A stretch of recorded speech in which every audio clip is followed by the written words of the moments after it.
మహాత్మా జ్యోతిబా పూలే 199వ జయంతి వేడుకలను YSR Congress party BC విభాగం అధ్యక్షుడు పీతా రామకృష్ణ ఆధ్వర్యంలో స్థానిక గాంధీపురంలో ఉన్న పూలే విగ్రహం వద్ద ఘనంగా నిర్వహించారు.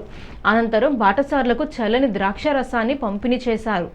ఈ కార్యక్రమానికి బీసీ సంఘాల జేఏసీ చైర్మన్ మార్గాని నాగేశ్వరరావు, మాజీ ఎమ్మెల్యే, టీటీడీ బోర్డు మాజీ సభ్యుడు రౌతు సూర్యప్రకాష్ రావు తదితర నాయకులు హాజరయ్యారు. వారు మాట్లాడుతూ అణగారిన వర్గాల అభ్యున్నతికి మహాత్మా జ్యోతిబా పూలే, ఆయన సతీమణి సావిత్రిబాయి పూలే చేసిన కృషి ఎనలేనిదని కొనియాడారు.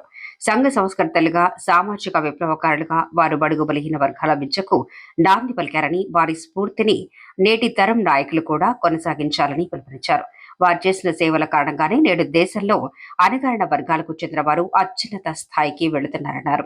అయితే ఇంకా కొనసాగుతున్న వివక్షతను రూపమాపే బీసీల అభ్యున్నతికి అందరూ కృషి చేయాలని పిలుపునిచ్చారు. కార్యక్రమంలో వైసీపీ నాయకులు సంఖ్యస్థ భవానీప్రియ, పోలు విజయలక్ష్మి, దాసి వెంకట్రావు, మార్గాని సురేష్, అందనాపల్లి సత్యనారాయణ, ఆరి చిన్ని, ముప్పాన శ్రేణు, నీలం గణపతి, తెరగటి దుర్గా, సుందర్ సింగ్, సేపేని మునీశ్వరరావు, నందం స్వామి, బూడిద శరత్ కుమార్, కె అనురాధ, ఎల్ఏ ప్రసాద్, పంపాన శ్రేణు, లంకా ప్రసాద్ తదితరులు పాల్గొన్నారు. జ్యోతిరావు పూలే 1827 ఏప్రిల్ 11వ తారీఖున జన్మించారు. ఈ రోజుకి కరెక్ట్గా 200 సంవత్సరాలు అయింది. ఆ రోజు ఆయన పోరాడినటువంటిది ఏంటంటే కుల వివక్షత. ఇవాళ సమాజంలో మనం చూస్తున్నాం, ఎక్కడ చూసినా కుల వివక్షత. అటువంటి కుల వివక్షత మీద ఆ రోజుల్లో బడుగు బలహీన వర్గాలు, పేదవాళ్ళకి ఎవరికి విద్య బోధించకూడదనేటువంటి తీర్మానాన్ని వ్యతిరేకించాడు ఆయన.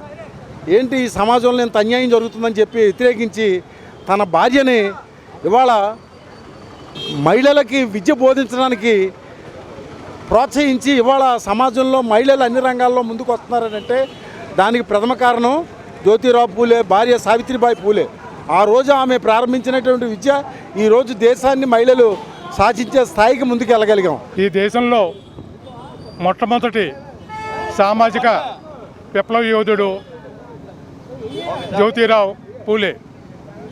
మహాత్మా జ్యోతిరావు పూలే అనే మనం అందరం కూడా పిలుచుకుంటే జ్యోతిరావు పూలే 200 సంవత్సరాల క్రితం పూణేలో జన్మించి ఈ భారతదేశంలో బడుగు బలహీన వర్గాల యొక్క అభ్యున్నతికి, ముఖ్యంగా విద్య అనే దాన్ని మనం సమపార్చుకుంటేనే మన భవిష్యత్తు. మనం విద్య వల్ల జ్ఞానం వస్తుంది, జ్ఞానం వల్ల నీతి తెలుస్తుంది, నీతి వల్ల ధనం వస్తుంది, ధనం వల్ల ప్రజల యొక్క అవసరాలు తీర్చడానికి మనకు అవకాశం ఉంటుంది అని చెప్పి ఆనాడు జ్యోతిరావు పూలే ఆయన యొక్క ఉద్యమ రూపంలో ఎంతో కృషి చేసిన మహోన్నత వ్యక్తి. ఈ రోజుని జ్యోతిరావు పూలే జయంతి సందర్భంగా మరి ఇక్కడ కార్యక్రమం చేపట్టడం జరిగింది. ఆయన కోసం మాట్లాడుకుంటే మా వయసు కూడా సరిపోదు, చాలా పెద్ద పెద్ద వ్యక్తులు. ఆయన ఆశయాల కోసమే మాట్లాడుతున్నాను. ఎందుకంటే బడుగు బలహీన వర్గాల కోసం పోరాడి మన హక్కులు కాపాడుకోవాలని, ప్రతి ఒక్కరు చదువుకోవాలి, చదువుకుని మన హక్కుల కోసం పోరాడాలనే నిర్ధారణతో తీసుకొచ్చింది ఆయన. అలాగే ఇప్పుడు నా తరపున అంటే ఇది పెద్దవాళ్ళకే కాదు, నేటి తరానికి కూడా తెలియజేసేలాగా ఈ పోరాట యూదులు చాలామంది ఉన్నారు.